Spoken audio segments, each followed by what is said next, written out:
ಎಲ್ರಿಗೂ ನಮಸ್ಕಾರ. ಇವತ್ತು ನಾವು ಡಿಸ್ಕಸ್ ಮಾಡ್ಲಿಕ್ಕೆ ಕೊಟ್ಟಿರುವಂತ ಕಾನ್ಸೆಪ್ಟ್ ವಿತ್ ಹೆಡ್ಲೈನ್ಸ್ ಆಫ್ ಬಡವರ ಮಕ್ಕಳು ಡಾಕ್ಟರ್ ಆಗ್ಬೋದಾ.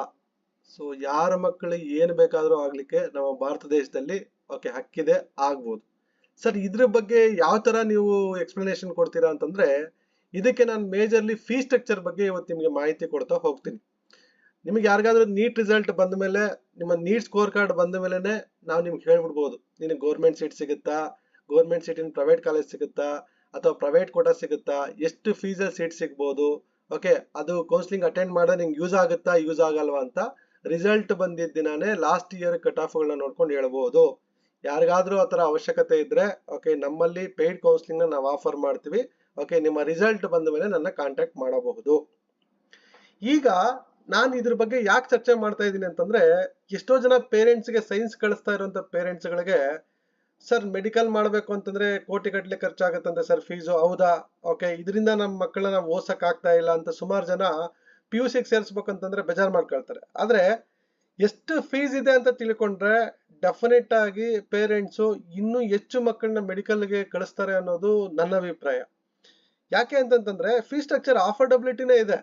ಸೊ ಮೆಡಿಕಲ್ ಸೀಟ್ ತಗೊಂಡ್ರೆ ಏನು ತೀರಾ ಬಡವರು ಕಟ್ಟಕ್ ಆಗದೆ ಇರೋಷ್ಟು ಫೀಸ್ ಏನು ಜಾಸ್ತಿ ಇಟ್ಟಿಲ್ಲ. ಸೊ ಅದು ಅಫೋರ್ಡಬಿಲಿಟಿ ಇದೆ. ವರ್ಷಕ್ಕೆ ತೀರಾ ಅಷ್ಟು ಕಟ್ಟಕ್ ಆಗಲ್ಲ ಅಂದ್ರೂ ಕೂಡ ಇವತ್ತು ನಿಮ್ಮ ಮಕ್ಕಳಿಗೆ ಮೆಡಿಕಲ್ ಸೀಟ್ ಸಿಕ್ಕಿದ್ರೆ ಬ್ಯಾಂಕ್ ಅಲ್ಲಿ ಲೋನ್ ಕೊಡುವಂತ ಫೆಸಿಲಿಟೀಸ್ ಕೂಡ ನಿಮಗೆ ಅವೈಲಬಿಲಿಟಿ ಇದೆ. ಸೊ ಈಗ ಡೈರೆಕ್ಟ್ ಆಗಿ ಕಾನ್ಸೆಪ್ಟ್ ಬಂದ್ಬೇಡ. ಏನು ನಾನು ಈಗ ಮಾತಾಡ್ಲಿಕ್ಕೆ ಹೊರಟೋದು ನಮ್ಮ ಕರ್ನಾಟಕದ ಮೆಡಿಕಲ್ ಮತ್ತೆ dental AYUSH courses fee structure ಬಗ್ಗೆ ಡಿಸ್ಕಸ್ ಮಾಡ್ತಾ ಹೋಗ್ತೀನಿ. ಅದಕ್ಕಿಂತ ಮುಂಚೆ ಏನ್ ಮಾತಾಡಬೇಕು ಅಂತಂದ್ರೆ, ಕರ್ನಾಟಕದಲ್ಲಿ ಯಾವ್ಯಾವ ತರ ಸೀಟ್ಸ್ ಇದಾವೆ ಸರ್ ಮೆಡಿಕಲ್ ಕಾಲೇಜುಗಳಲ್ಲಿ ಅಂತಂದ್ರೆ, ನಾರ್ಮಲ್ ಆಗಿ ಆ ಮೆಡಿಕಲ್ ಸೀಟ್ಸ್ ನ 4 ತರ ಡಿವೈಡ್ ಮಾಡ್ತಾರೆ. ಒಂದು ಗೌರ್ಮೆಂಟ್ ಕೋಟಾ ಸೀಟ್ಸ್, ಅಂದ್ರೆ government seat in government college. Second one government seat in private college. ಇವೆರಡು ಕ್ಲಬ್ ಟುಗೆದರ್ ನಾವು ಏನ್ ಮಾಡ್ತೀವಿ ಅಂದ್ರೆ ಗೌರ್ಮೆಂಟ್ ಸೀಟ್ಸ್ ಅಂತ ಕರಿತೀವಿ. Second one private quota seats ಅಂತ ಕರಿತೀವಿ. ಗೌರ್ಮೆಂಟ್ ಕೋಟಾ ಸೀಟ್ಸ್ಗೂ ಪ್ರೈವೇಟ್ ಕೋಟಾ ಸೀಟ್ಸ್ ಏನ್ ಸರ್ ಡಿಫ್ರೆನ್ಸ್ ಅಂತಂದ್ರೆ, ಓನ್ಲಿ ಫೀ ಸ್ಟ್ರಕ್ಚರ್ ಗಳು ಡಿಫ್ರೆನ್ಸ್ ಇರ್ತವೆ. ಇನ್ನು ಥರ್ಡ್ ಒನ್ ಬಂದ್ಬಿಟ್ಟು NRI ಕೋಟಾ ಸೀಟ್ಸ್, ಅಂದ್ರೆ ಫಾರಿನ್ ಅಲ್ಲಿ ಸೆಟ್ಲ್ ಆಗಿರೋ ಅವ್ರ ಮಕ್ಕಳಿಗೆ, ಅವ್ರ ರಿಲೇಟಿವ್ಸ್ಗೆ ಯಾರಾದ್ರೂ ಮೆಡಿಕಲ್ ಮಾಡಂಗಿದ್ರೆ ಅವ್ರ NRI ಕೋಟಾ ಮುಖಾಂತರ ಸೀಟ್ಸ್ ತಗೋಬಹುದು. ಅವ್ರಿಗೆ ಫೀಸ್ ಜಾಸ್ತಿ ಇರ್ತದೆ. ಅದ್ರ ಮುಖಾಂತರ ನ್ಯೂ ರೆಗ್ಯುಲರ್ ಕಾಮನ್ ಪೀಪಲ್ ತಗೋಬಹುದು. ಆದ್ರೆ ನಿಮ್ಮ ರಿಲೇಟಿವ್ಸ್ ಯಾರಾದ್ರೂ ಸೆಟ್ಲ್ ಆಗಿ ಅವ್ರು ನಿಮ್ಗೆ ಸ್ಪಾನ್ಸರ್ಶಿಪ್ ಲೆಟರ್ ಕೊಟ್ರೆ ಅವಾಗ ನೀವು NRI ಕೋಟಾದಲ್ಲಿ ಕೂಡ ಸೀಟ್ ತಗೊಳ್ಳಿಕ್ಕೆ ಅವಕಾಶ ಇರುತ್ತೆ. ಆ NRI ಕೋಟಾ ನೀವು ಅಪ್ಲಿಕೇಶನ್ ಹಾಕ್ಬೇಕು ಅಂತಂದ್ರೆ, ನಿಮ್ಮ ನೀಟ್ ಅಪ್ಲಿಕೇಶನ್ ಹಾಕ್ಬೇಕಂತಂದ್ರು ಕೂಡ, ಇಲ್ಲಿ ಕರ್ನಾಟಕದಲ್ಲಿ ನೀವು ಸೀಟ್ ಅಪ್ಲಿಕೇಶನ್ ಹಾಕಬೇಕಂದ್ರು ಕೂಡ NRI ಕೋಟಾನ ಕ್ಲೈಮ್ ಮಾಡ್ಕೊಂಡಿದ್ರೆ ಮಾತ್ರ ನೀವು ಆ ಕೋಟಾದಲ್ಲಿ ಸೀಟ್ ತಗೊಳ್ಳಿಕ್ಕೆ ಆಗುತ್ತೆ. ಅದು ರಿಲೆವೆಂಟ್ ಡಾಕ್ಯುಮೆಂಟ್ಸ್ ನೀವು ಪ್ರೊಡ್ಯೂಸ್ ಮಾಡಿ ಕೌನ್ಸಿಲಿಂಗ್ ಎಲಿಜಿಬಲ್ ಆಗ್ಬೋದು. ಇನ್ನು ಅದು ಬಿಡ್ತು ಅಂತಂದ್ರೆ ಅದರ್ಸ್ ಕೋಟಾ ಸೀಟ್ಸ್ ಅಂತ ಕರಿತೀವಿ. ಅದರ್ಸ್ ಕೋಟಾ ಸೀಟ್ಸ್ ಅಂತಂದ್ರೆ ಏನಂತ ಕರಿತೀವಿ ಅಂತಂದ್ರೆ, ಇದು ಮ್ಯಾನೇಜ್ಮೆಂಟ್ ಸೀಟ್ಸ್ ತರ ಯಾರು ಬೇಕಾದ್ರೂ ತಗೋಬಹುದು. ಬಟ್ ಈ percentage of seats depends on college, percentage of variation different ಇರ್ತದೆ. ಬಟ್ ಕಾಮನ್ ಆಗಿ ಹೇಳ್ಬೇಕು ಅಂತಂದ್ರೆ, ಕೆಲವು ಕಾಲೇಜುಗಳಲ್ಲಿ 40%, ಪ್ರೈವೇಟ್ ಕಾಲೇಜುಗಳಲ್ಲಿ 40% ಆಫ್ ಸೀಟ್ಸ್ ಗೌರ್ಮೆಂಟ್ ಕೋಟಾ ಕೊಡ್ತಾರೆ. ಇನ್ನು ರಿಮೈನಿಂಗ್ 40% ಸೀಟ್ಸ್ ಪ್ರೈವೇಟ್ ಕೋಟಾ ಕೊಡ್ತಾರೆ. ಅಂಡ್ NRI ಕೋಟಾಗೆ 15% ಕೋಟಾ ಕೊಡ್ತಾರೆ. ಅದರ್ಸ್ ಕೋಟಾಗೆ 5% ಕೊಡ್ತಾರೆ. ಬಟ್ ಇದು ಡೀಮ್ಡ್ ಯೂನಿವರ್ಸಿಟಿಗಳಲ್ಲಿ ಮತ್ತೆ ಮೈನಾರಿಟಿ ಕಾಲೇಜುಗಳಲ್ಲಿ ಈ ಪರ್ಸೆಂಟೇಜ್ಗಳು ವೇರಿಯೇಷನ್ ಇದೆ. ಅದ್ರ ಬಗ್ಗೆ ಈಗ ಚರ್ಚೆ ಮಾಡ್ಲಿಕ್ಕೆ ಹೋಗೋದು ಬೇಡ. ಬೇರೆ ಪವರ್ ಪಾಯಿಂಟ್ ಪ್ರೆಸೆಂಟೇಷನ್ ಅಲ್ಲಿ ನಾನು ನಿಮ್ಗೆ ಅದನ್ನ ಡೀಟೇಲ್ಸ್ ಕೊಡ್ತಾ ಹೋಗ್ತೀನಿ. ಬಟ್ ಈಗ ನಾವು ಚರ್ಚೆ ಮಾಡ್ಲಿಕ್ಕೆ ಹೊರಟಿರುವಂತ ವಿಚಾರ majorly fee structure. Fee structure ಹೆಂಗಿರುತ್ತೆ ಅಂತಂದ್ರೆ, ಗೌರ್ಮೆಂಟ್ ಕಾಲೇಜ್ ಗೌರ್ಮೆಂಟ್ ಸೀಟ್ ಬೇರೆ ಫೀಸ್ ಇರುತ್ತೆ, government seat in private college fees ಬೇರೆ ಇರ್ತದೆ. ಸೊ ಗೌರ್ಮೆಂಟ್ ಸೀಟ್ ಸಿಗ್ಲಿಲ್ಲ ಅಂತಂದ್ರೆ ನೆಕ್ಸ್ಟ್ ಜನರಲ್ ಮೆರಿಟ್ ಪ್ರೈವೇಟ್ ಕೋಟಾಗೆ ನಿಮ್ಗೆ ಫೀಸ್ ಇರ್ತದೆ. ಬಟ್ ಇಲ್ಲಿ ನಿಮಗೆ ಈಸಿಯಾಗಿ ಅರ್ಥ ಆಗ್ಬೇಕು ಅಂತಂದ್ರೆ ಏನು ಅಂತಂದ್ರೆ, ಗೌರ್ಮೆಂಟ್ ಕೋಟಾ ಸೀಟ್ಸ್ ಅಂತ ಏನ್ ಕರಿತೀವಲ್ಲ, ಇಲ್ಲಿ ಫಸ್ಟ್ ನೋಡಿ, ಇಲ್ಲಿ ಗೌರ್ಮೆಂಟ್ ಕಾಲೇಜ್ ಕಾಲಮ್, ಇನ್ನೊಂದು ಪ್ರೈವೇಟ್ ಕಾಲೇಜ್ ಕಾಲಮ್ ಅಂತ ಇರುತ್ತಲ್ವಾ, ಇದರಲ್ಲಿ ರಿಸರ್ವೇಶನ್ಸ್ ಇರ್ತವೆ. ರಿಸರ್ವೇಶನ್ಸ್ ಅಂದ್ರೆ ನಿಮ್ಗೆ ಕನ್ನಡ ಮೀಡಿಯಂ, ರೂರಲ್, ನಿಮ್ದು categories SC ST category 1 2A 2B ಎಲ್ಲ ಈ ಗೌರ್ಮೆಂಟ್ ಕೋಟಾ ಸೀಟ್ಸ್ ಕಾಲಮ್ ಅಲ್ಲಿ ಮಾತ್ರ ಇರ್ತವೆ. ನಾನು ಇಲ್ಲೇನು ಪ್ರೈವೇಟ್ ಕೋಟಾ ಅಂತ ಹೇಳಿದ್ದೇನಲ್ವಾ, ಈ ಪ್ರೈವೇಟ್ ಕೋಟಾದಲ್ಲಿ ಯಾವುದೇ ರೀತಿಯ ರಿಸರ್ವೇಶನ್ಸ್ ಇರಲ್ಲ. ಯಾರ್ದು ಒಳ್ಳೆ ರ್ಯಾಂಕ್ ಬಂದಿರುತ್ತೋ ಅವರು ದುಡ್ಡು ಕೊಟ್ಟಕ್ಕೆ ರೆಡಿ ಇದ್ರೆ ಮೆರಿಟ್ ಆಧಾರದ ಮೇಲೆ ಈ ಪ್ರೈವೇಟ್ ಕೋಟಾದಲ್ಲಿ ಯಾರು ಬೇಕಾದ್ರೂ ಸೀಟ್ ತಗೋಬಹುದು. ಅದರಲ್ಲಿ ರಿಸರ್ವೇಶನ್ಸ್ ಅಂತ ಬಂದ್ರೆ ಯಾವ್ದು ಬರ್ತವೆ ಅಂತಂದ್ರೆ, ಮೈನಾರಿಟಿ ರಿಲಿಜಿಯಸ್, ಮೈನಾರಿಟಿ ಲಿಂಗ್ವಿಸ್ಟಿಕ್, ಅಂದ್ರೆ ಕೆಲವು ಕ್ರಿಶ್ಚಿಯನ್, ಕೆಲವು ಮುಸ್ಲಿಂ ಮೈನಾರಿಟಿ ಕಾಲೇಜುಗಳಿದಾವೆ, ಅವರಿಗೆ ಕೆಲವು ಪರ್ಸೆಂಟೇಜ್ ಆಫ್ ಸೀಟ್ಸ್ ರಿಸರ್ವೇಶನ್ ಕೊಡ್ತಾರೆ ಈ ಪ್ರೈವೇಟ್ ಕೋಟಾದಲ್ಲಿ.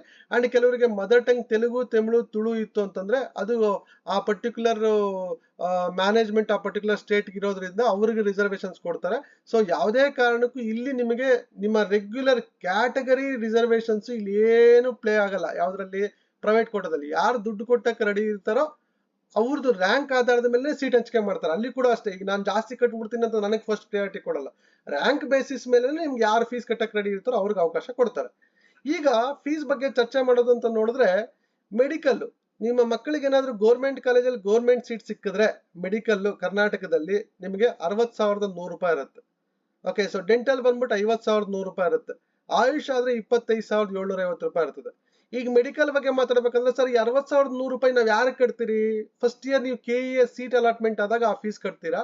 ಅದೇ ಕಾಲೇಜ್ಗೆ ಹೋದ್ಮೇಲೆ ನಿಮ್ಗೆ ಅಡ್ಮಿಷನ್ ಫೀಸ್ ಅಂತ ಒಂದು 7,000 to 20,000 ರೂಪಾಯಿ ತಗೊಳ್ತಾರೆ ಕಾಲೇಜ್ ಫೀಸ್ ಅಂತ. ಒಂದು ಹಾಸ್ಟೆಲ್ ಫೀಸ್ ನಿಮ್ಗೆಲ್ಲ ಸೇರಿಸಿ ನನ್ನ ಪ್ರಕಾರ ಒಂದು ವರ್ಷಕ್ಕೆ ಒಂದು ಗೌರ್ಮೆಂಟ್ ಕಾಲೇಜಲ್ಲಿ ಒಬ್ಬ ಸ್ಟೂಡೆಂಟ್ಗೆ 1 ಲಕ್ಷ ರೂಪಾಯಿ ಇದ್ರೆ 1 ಇಯರ್ ಮೆಡಿಕಲ್ ಕೋರ್ಸ್ ನ ಕಂಪ್ಲೀಟ್ ಮಾಡಬಹುದು. ನಾರ್ಮಲ್ ಆಗಿ ಮೆಡಿಕಲ್ಗೆ 4.5 ವರ್ಷ ಫೀಸ್ ಕಟ್ತಾರೆ. 4.5 ಲಕ್ಷದಿಂದ 5 ಲಕ್ಷ ರೂಪಾಯಿ ಇತ್ತು ಅಂದ್ರೆ ನಿಮ್ಮ ಮಕ್ಕಳು ಡಾಕ್ಟರ್ ಆಗ್ಬೋದು. ಒಬ್ಬ ಬಡವ್ರ ಮಕ್ಕಳು ಕೂಡ ಡಾಕ್ಟರ್ ಆಗ್ಬೋದು. ಓಕೆ, ಸೊ ಅದು ನಿಮ್ಗೆ ಇಂಟರ್ನ್ಶಿಪ್ ಅಲ್ಲಿ ಕೂಡ ಸ್ಟೇ ಫಂಡ್ ಕೊಡ್ತಿದ್ರೆ, ಈಗೇನೋ ಸ್ಟೇ ಫಂಡ್ ಸ್ಟಾಪ್ ಮಾಡ್ಬೇಕು ಅಂತೇನೋ ಡಿಸ್ಕಷನ್ಸ್ ನಡೀತಿದೆ. ಅದು ಎಷ್ಟು ಮಟ್ಟಿಗೆ ಇಂಪ್ಲಿಮೆಂಟ್ ಆಗುತ್ತೆ ಏನು ಅನ್ನೋದ್ರ ಬಗ್ಗೆ ನಿಮ್ಗೆ ಅದು ಕೋರ್ಸ್ ಮುಗಿದಾಗ ನಿಮ್ಗೆ ಐಡಿಯಾ ಅಥವಾ ಅಪ್ಡೇಟ್ ಮಾಡ್ತಾ ಹೋಗ್ತಾರೆ ಗೌರ್ಮೆಂಟ್ ಅವರು. ಸೊ ಇಲ್ಲಿ ನಿಮ್ಗೆ ಅದೇ ಪ್ರೈವೇಟ್ ಕಾಲೇಜಲ್ಲಿ ಸಿಕ್ಕಿದ್ರೆ ಏನಾಗುತ್ತೆ ನೋಡಿ, ಪ್ರೈವೇಟ್ ಕಾಲೇಜಲ್ಲಿ ಗೌರ್ಮೆಂಟ್ ಸೀಟ್, ಯಾರಾದ್ರೂ ಗೌರ್ಮೆಂಟ್ ಕಾಲೇಜಲ್ಲಿ ಸೀಟ್ ಸಿಗ್ಲಿಲ್ಲ, ಮೆಡಿಕಲ್ ಅಲ್ಲಿ ಯಾಕೆ ಗೌರ್ಮೆಂಟ್ ಕಾಲೇಜಿಗೆ ಪ್ರಿಫರ್ ಮಾಡ್ತಾರೆ ಅಂತಂದ್ರೆ ತುಂಬಾ ಫೀಸ್ ಕಡಿಮೆ ಇರುತ್ತೆ ಅನ್ನೋದಲ್ಲ ಇಂಪಾರ್ಟೆಂಟ್. ಓಕೆ, ಅಲ್ಲಿ ಪೇಷಂಟ್ಸ್ ರೇಷಿಯೋ ಜಾಸ್ತಿ ಇರುತ್ತೆ. ಪ್ಲಸ್ ಇವ್ರು ಇಂಟರ್ನ್ಶಿಪ್ ಮಾಡುವಾಗ ಹೆಚ್ಚು ಎಕ್ಸ್ಪೋಜರ್ ಸಿಗುತ್ತೆ. ಅಂದ್ರೆ ಹೆಚ್ಚು ಪೇಷಂಟ್ಸ್ ಬಂದಾಗ ಅವ್ರಿಗೆ ಪ್ರಾಕ್ಟೀಸ್ ಟೈಮಲ್ಲಿ ಎಕ್ಸ್ಪೋಜರ್ ಚೆನ್ನಾಗಿ ಸಿಗುತ್ತೆ ಅನ್ನೋ ಒಂದೇ ಒಂದು ಕಾರಣಕ್ಕೆ ಗೌರ್ಮೆಂಟ್ ಕಾಲೇಜುಗಳಿಗೆ ಹೆಚ್ಚು ಡಿಮ್ಯಾಂಡ್ ಇರುತ್ತೆ. ಪ್ರೈವೇಟ್ ಕಾಲೇಜುಗಳಲ್ಲಿ ಪೇಷಂಟ್ಸ್ ರೇಷಿಯೋ ಕಡಿಮೆ ಇರೋದ್ರಿಂದ ಯಾವುದೋ ಒಂದು 4-5 ಕಾಲೇಜುಗಳಲ್ಲಿ ಎಣಿಕೆಯಷ್ಟು ಕಾಲೇಜುಗಳಲ್ಲಿ ಮಾತ್ರ ಪೇಷಂಟ್ಸ್ ರೇಷಿಯೋ ತುಂಬಾ ಚೆನ್ನಾಗಿರುತ್ತೆ, ಅಲ್ಲಿ ಎಕ್ಸ್ಪೋಜರ್ ಚೆನ್ನಾಗಿ ಸಿಗುತ್ತೆ. ಬಟ್ ಕೆಲವು ಕಾಲೇಜುಗಳಲ್ಲಿ ಪೇಷಂಟ್ಸ್ ರೇಷಿಯೋ ಇಲ್ಲ ಪ್ರೈವೇಟ್ ಕಾಲೇಜುಗಳಲ್ಲಿ. ಅಲ್ಲಿ ಹೋದ್ರೂ ಕೂಡ ನಿಮ್ಮ ಮಕ್ಕಳಿಗೆ ಪ್ರಾಕ್ಟೀಸ್ ಟೈಮ್ ಅಲ್ಲಿ ಅಂತ ಹೇಳ್ಕೊಳ್ಳೋ ಮಟ್ಟಕ್ಕೆ ಪ್ರಾಕ್ಟೀಸ್ ಸಿಗಲ್ಲ. ಅವಾಗ ನೀವು ಕೋರ್ಸ್ ಮುಗಿದ್ಮೇಲೆ ನಿಮ್ಮ ಮಕ್ಕಳಿಗೆ ಪ್ರಾಕ್ಟೀಸ್ ಸಿಗ್ಲಿಲ್ಲ ಅಂತಂದ್ರೆ ಅವ್ನು ರಿಯಲ್ ಟೈಮ್ ಡಾಕ್ಟರ್ ಆಗಿ ಹೊರಗಡೆ ಬಂದಾಗ ಮಾರ್ಕೆಟ್ ಅಲ್ಲಿ ಅವನು ಯಾವುದೇ ರೀತಿಯ ಒಂದು ಪ್ರಾಕ್ಟೀಸ್ ಮಾಡುವಾಗ ಸ್ಟ್ರಗಲ್ ಆಗ್ತಾನೆ. ಸೊ ಹಾಗಾಗಿ ಮೇಜರ್ಲಿ ಗೌರ್ಮೆಂಟ್ ಕಾಲೇಜಸ್ ನ ಪ್ರಿಫರ್ ಮಾಡಿ. ಈಗ ನಿಮ್ಮ ಮಕ್ಕಳು ಪ್ರೈವೇಟ್ ಕಾಲೇಜಲ್ಲಿ ಗೌರ್ಮೆಂಟ್ ಸೀಟ್ ತಗೊಂಡ್ರೆ ಫೀಸ್ ಎಷ್ಟಿರುತ್ತಪ್ಪ ಅಂತಂದ್ರೆ 1,41,000 ಅಥವಾ 1,44,000. ಅದು ಕೆಲವು ಕಾಲೇಜುಗಳು ಫೀಸ್ಗಳನ್ನ ಡಿವೈಡ್ ಮಾಡ್ಕೊಂಡಿದ್ದಾರೆ. ಅದು ಕಾಮನ್ ಆಗಿರುವಂತ ಫೀಸ್ ಸ್ಟ್ರಕ್ಚರ್. ಸರ್ ಅಷ್ಟೇನಾ ಸರ್ ಫೀಸ್ ಕಟ್ಟಬೇಕಾಗಿರೋದು? ಇಲ್ಲೇ ಬಂದಿರೋದು ಪ್ರಾಬ್ಲಮ್. ನಿಮ್ಮ ಮಕ್ಕಳಿಗೆ ಏನಾದ್ರು ಗೌರ್ಮೆಂಟ್ ಸೀಟ್ ಇನ್ ಪ್ರೈವೇಟ್ ಕಾಲೇಜಲ್ಲಿ ಮೆಡಿಕಲ್ ಸೀಟ್ ಸಿಕ್ಕಿದ್ರೆ ನಿಮಗೆ ಪ್ಲಸ್ ಕಾಲೇಜ್ ಫೀಸ್ ಎಕ್ಸ್ಟ್ರಾ ಕಟ್ಟಬೇಕು, ಪ್ಲಸ್ ಹಾಸ್ಟೆಲ್ ಫೀಸ್ ಎಕ್ಸ್ಟ್ರಾ ಇರ್ತದೆ. ಇಲ್ಲಿ ಏನಾಗುತ್ತೆ ಅಂತಂದ್ರೆ college fees college to college variation ಇದೆ. ಕೆಲವು ಕಾಲೇಜುಗಳು 40,000 ತಗೊಳ್ತವೆ, ಕೆಲವು ಕಾಲೇಜುಗಳು 1,25,000 ತಗೊಳ್ಳುವಂತ ಕಾಲೇಜುಗಳು ಇದಾವೆ. ಹಾಗಾಗಿ ನೀವು ಪ್ರೈವೇಟ್ ಕಾಲೇಜಲ್ಲಿ ಮೆಡಿಕಲ್ ಸೀಟ್ ತಗೊಳ್ತಾ ಇದಾರೆ ಅಂತಂದ್ರೆ ನೀವು ಆ ಕಾಲೇಜ್ ಫೀಸ್ ಎಕ್ಸ್ಟ್ರಾ ಕಟ್ಟಬೇಕಾಗತ್ತೆ. ಅದು ಪರವಾಗಿಲ್ಲ. ಇನ್ನು ಹಾಸ್ಟೆಲ್ ಫೀಸ್ ಅಂತ ಬಂತು ಅಂದ್ರೆ ನಮ್ಮ ಕರ್ನಾಟಕದಲ್ಲಿ ಆಲ್ಮೋಸ್ಟ್ ಒಂಥರ ಹಗಲು ದರೋಡೆ ಅಂತಾನೆ ಹೇಳ್ಬೋದು. ಓಕೆ, ಸ್ಟಾರ್ಟಿಂಗ್ ಫೀಸ್ ಹಾಸ್ಟೆಲ್ಗಳದ್ದು ಎಷ್ಟಿರುತ್ತೆ ಅಂತಂದ್ರೆ ವರ್ಷಕ್ಕೆ 1,20,000ದಿಂದ 3 ಲಕ್ಷದವರೆಗೂ ಈವನ್ ಹಾಸ್ಟೆಲ್ ಫೀಸೇ ಚಾರ್ಜ್ ಮಾಡ್ತಾರೆ. ಸೊ ಈ ತರದ ವ್ಯವಸ್ಥೆಗಳಲ್ಲಿ ನಾವಿದೀವಿ. ಹಾಗಾಗಿ ಪ್ರೈವೇಟ್ ಕಾಲೇಜುಗಳಿಗೆ ನೀವು ಹೋಗ್ಬೇಕು ಅಂದ್ರೆ ಇವತ್ತು ಗೌರ್ಮೆಂಟ್ ಸೀಟ್ ಇನ್ ಪ್ರೈವೇಟ್ ಕಾಲೇಜಲ್ಲಿ ಸಿಕ್ಕಿದ್ರು ಕೂಡ ನಿಮಗೆ 3 ಲಕ್ಷದಿಂದ 4 ಲಕ್ಷ ರೂಪಾಯಿ ಖರ್ಚು ಬರ್ತದೆ. ಓಕೆ, ಇಷ್ಟು ಕಟ್ಟಕ್ಕೆ ನೀವು ರೆಡಿ ಇದ್ರೆ ಪ್ರೈವೇಟ್ ಕಾಲೇಜಲ್ಲಿ ನೀವು ಗೌರ್ಮೆಂಟ್ ಸೀಟ್ ತಗೋಬಹುದು. ಅದೇ ನೀವೇನಾದ್ರು ಡೆಂಟಲ್ ತಗೊಂಡ್ರೆ 96,058 ಇರುತ್ತೆ. ಅದೇ ನೀವೇನಾದ್ರು ಆಯುಷ್ ಕೋರ್ಸಸ್ ಆಯುರ್ವೇದ ಹೋಮಿಯೋಪತಿ ಉನಾನಿ ತಗೊಂಡ್ರೆ 60,750 ರೂಪಾಯಿ ಇರುತ್ತೆ. ಅದೇ ನೀವು ನೋಡಿ ಗೌರ್ಮೆಂಟ್ ಕಾಲೇಜಲ್ಲಿ ತಗೊಂಡ್ರೆ ಡೆಂಟಲ್ಗಾದ್ರೆ ಬರೀ 50,100 ರೂಪಾಯಿ ಇರ್ತದೆ. ಆಯುರ್ವೇದ ಹೋಮಿಯೋಪತಿ ಉನಾನಿ ಕೋರ್ಸಸ್ಗಾದ್ರೆ 25,750 ರೂಪಾಯಿ ಇರ್ತದೆ.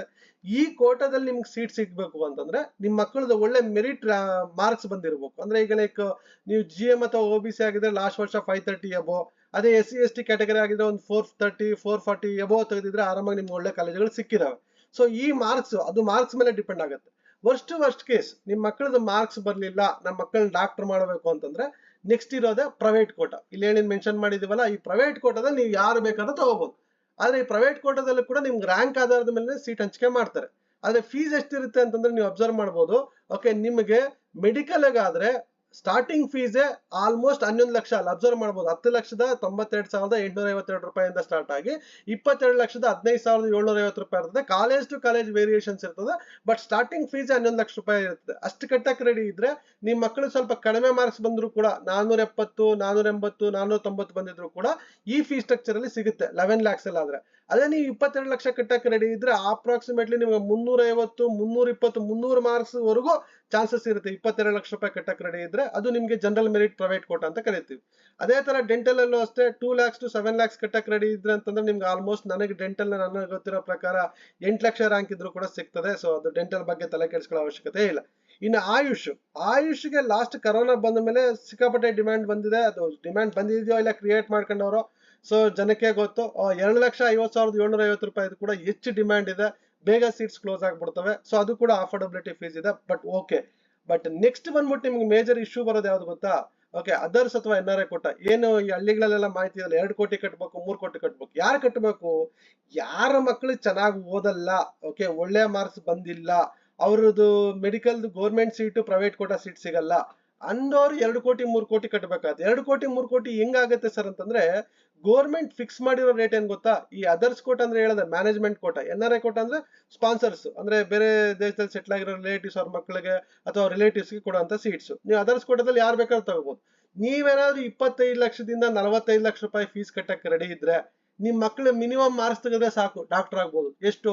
130 132 ಬರ್ತದೆ, ನಾನ್ ಅವರೇಜ್ ಬಿಲೋ ಸ್ಕೋರ್. ಅದ್ರ ಮೇಲೆ ತೆಗೆದ್ರೆ ನೀವು ಇಷ್ಟು ದುಡ್ಡು ಕಟ್ಟಕ್ಕೆ ರೆಡಿ ಇದ್ರೆ ಕರ್ನಾಟಕದಲ್ಲಿ ನಿಮ್ಗೆ ಮೆಡಿಕಲ್ ಸೀಟ್ ಸಿಗ್ತದೆ. ಅಂದ್ರೆ ಅಪ್ರಾಕ್ಸಿಮೇಟ್ಲಿ 40 ಲಕ್ಷ ಅಂತಂದ್ರೆ ನೀವು 5 ವರ್ಷಕ್ಕೆ 2 ಕೋಟಿ ಖರ್ಚು ಮಾಡ್ತೀರಾ. ಸೊ ಅದು ವರ್ತಾ ಅಲ್ವಾ ಅನ್ನೋದು ನೀವೇ ಯೋಚನೆ ಮಾಡಿ.